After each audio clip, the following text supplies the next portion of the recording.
سائرہ ایک کام عمر معصوم اور بے گناہ لڑکی تھی جو ابھی اپنی بچپن کی حد سے گزری تھی۔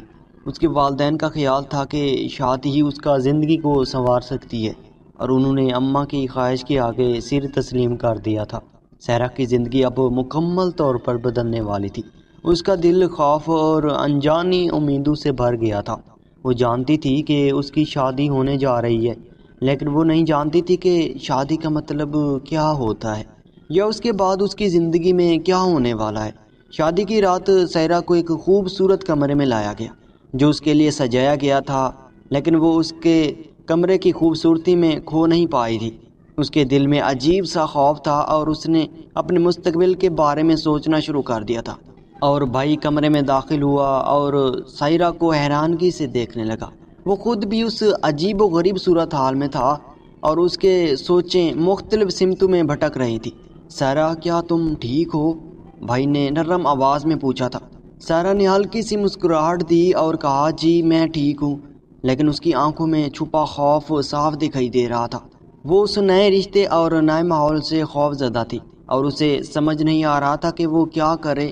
شادی کی پہلی رات کی خاموشی جیسے ہی رات کے اندھیرے میں ڈال گئی، ایک عجیب سا سکوت پورے گھر پر چھا گیا تھا۔ نئی نویلی دلہن سائرہ کو جب کمرے میں چھوڑا گیا تو وہ اس عجیب و غریب ماحول میں خود کو بالکل اجنبی محسوس کر رہی تھی۔ اس کے دل میں کئی طرح کے خوف اور انجانے خیالات گردش کر رہے تھے۔ کمرہ جیسے خاص طور پر سجایا گیا تھا اور ایک خوابگاہ بنایا گیا تھا جہاں دیواروں پر روشنیاں اور پھولوں کی خوشبو پھیلی ہوئی تھی۔ اس کے لیے ایک قید خانہ سا بن گیا تھا۔ سائرہ کے دل میں خوف اور بے چینی بڑھتی جا رہی تھی اور اس کا دل اس غیر مانوس ماحول اور نئی زندگی کے خوف سے کانپ رہا تھا۔ کمرے کے دروازے کے بند ہوتے ہی سائرہ نے اپنے آپ کو تنہا محسوس کیا۔ وہ بیڈ کے کنارے پر بیٹھ گئی اور اپنے ہاتھوں کو مڑوڑنے لگی۔ اس کی آنکھوں میں آنسو تیرنے لگے تھے، لیکن وہ نہیں چاہتی تھی کہ کوئی اسے اس حال میں دیکھے۔ اس کے ذہن میں کئی سوالات گردش کر رہے تھے۔ کیا وہ اس نئے رشتے کو نبھا سکے گی؟ کیا اس کا نیا شوہر اسے سمجھا پائے گا؟ کمرے کی گھٹن بڑھتی جا رہی تھی اور سائرہ کی بے چینی اس کے صاف چہرے پر دکھائی دے رہی تھی۔ اچانک کمرے کا دروازہ کھلا اور بھائی اندر داخل ہوا۔ وہ بھی اس نئی زندگی کے آغاز پر کچھ گھبراہٹ محسوس کر رہا تھا، لیکن وہ یہ ظاہر نہیں کرنا چاہتا تھا کہ تم ٹھیک ہو؟ بھائی نے سائرہ سے نرمی سے پوچھا۔ سائرہ نے سر ہلایا، لیکن اس کی آواز نہیں نکلی تھی۔ وہ چاہتی تھی کہ کچھ کہے، لیکن الفاظ اس کے لبوں پر آ کر رک گئے تھے۔ بھائی نے کچھ لمحے خاموشی میں گزارے، پھر وہ سائرہ کے قریب آ گیا اور اس کے پاس بیٹھ گیا۔ سائرہ، میں جانتا ہوں کہ یہ سب کچھ تمہارے لیے نیا ہے، لیکن ہمیں ایک دوسرے کو سمجھنے کے لیے وقت چاہیے۔ سائرہ نے بھائی کی طرف دیکھا، لیکن اس کی آنکھوں میں خوف تھا۔ اس نے ہمت کر کے کہا، مجھے نہیں معلوم، مجھے ڈر لگ رہا ہے۔ بھائی نے اس کا ہاتھ تھام لیا اور نرمی سے کہا، ڈرنے کی کوئی ضرورت نہیں، میں تمہیں تکلیف نہیں دوں گا۔ ہم دونوں کے لیے یہ نیا ہے، لیکن ہم ساتھ مل کر سب کچھ سیکھ لیں گے۔ سائرہ نے اس کی بات سنی، لیکن اس کے دل کی دھڑکن تیز ہو گئی تھی۔ اس نے آہستہ سے اپنے ہاتھ بھائی کے ہاتھ سے چھڑایا اور بیڈ کے دوسرے کونے کی طرف کھسک گئی تھی۔ مجھے کچھ وقت چاہیے۔ بھائی نے اس کی حالت کو سمجھنے کی کوشش کی اور بستر سے اٹھ کر کمرے میں ٹہلنے لگا۔ وہ جانتا تھا کہ سائرہ ابھی بالکل تیار نہیں ہے، لیکن وہ بھی نہیں چاہتا تھا اور جانتا تھا کہ اس کی خاموشی اور خوف کے پیچھے کیا راز چھپا ہے۔ کمرے میں وقت جیسے رک سا گیا تھا۔ بھائی نے سائرہ کو تنہا چھوڑنے کا فیصلہ کیا تاکہ وہ اپنے خیالات کو سنبھال سکے۔ وہ کمرے سے نکلنے ہی والا تھا کہ سائرہ نے آہستہ سے کہا، رکو۔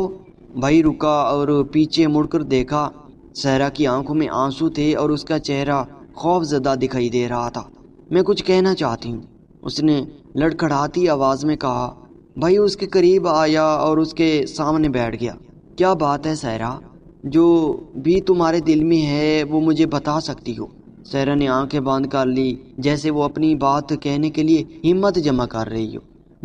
مجھے بچپن سے ہی ڈر لگتا ہے، اندھیرے سے، اکیلے پن سے اور اس دن سے جو میرے ساتھ ہونے والا تھا۔ بھائی نے نرمی سے اس کا ہاتھ پکڑ لیا۔ کس دن کی بات کر رہی ہو؟ سائرہ نے آنکھیں کھولی اور بھائی کی آنکھوں میں دیکھا تھا۔ جس دن مجھے کسی کے حوالے کیا گیا تھا۔ جیسے آج ہوا ہے۔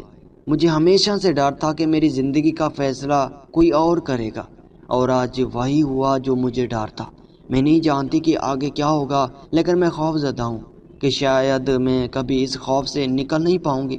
بھائی نے سیرا کے چہرے کو غور سے دیکھا اور اس کی باتوں کو سمجھنے کی کوشش کی۔ اس نے اس کے خوف کو محسوس کیا اور اس کی بے بسی کو جانچا۔ میں تمہیں اکیلا نہیں چھوڑوں گا، بھائی نے تسلی دیتے ہوئے کہا، ہم دونوں مل کر اس خوف کا سامنا کریں گے۔ میں وعدہ کرتا ہوں کہ تمہیں کبھی تکلیف نہیں پہنچنے دوں گا۔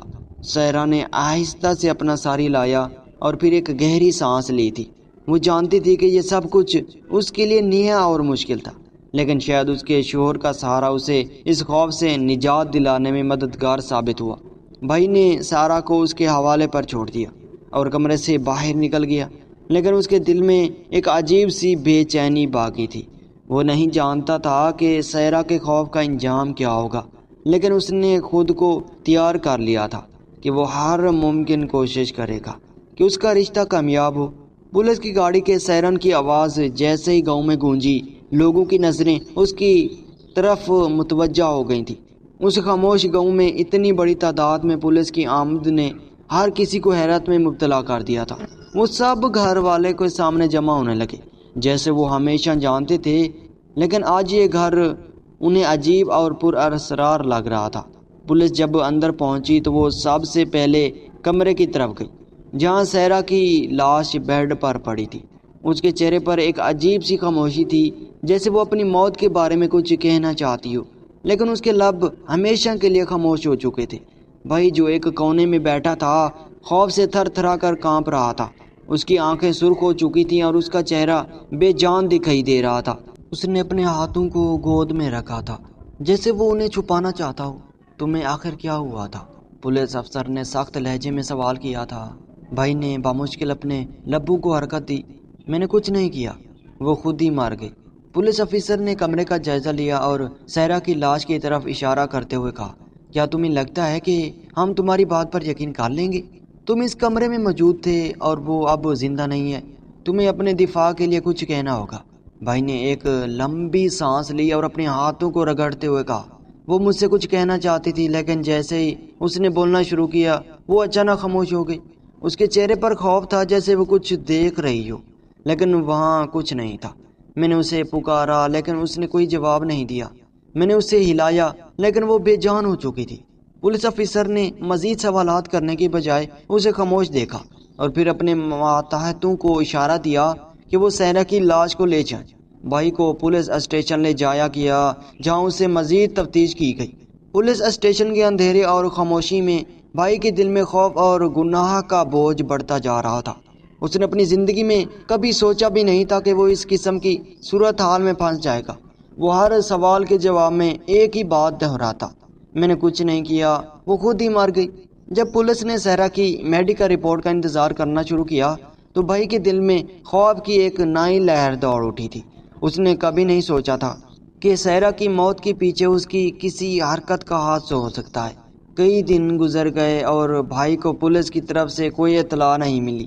وہ ہر روز اپنی بے گناہی ثابت کرنے کی کوشش کرتا رہا، لیکن ہر بار اسے لگتا کہ شاید وہ کسی طرح اس حادثے کا ذمہ دار ہے۔ جب میڈیکل رپورٹ آئی تو وہ اپنے خوف کا سامنا کرنے کے لیے تیار نہ تھا۔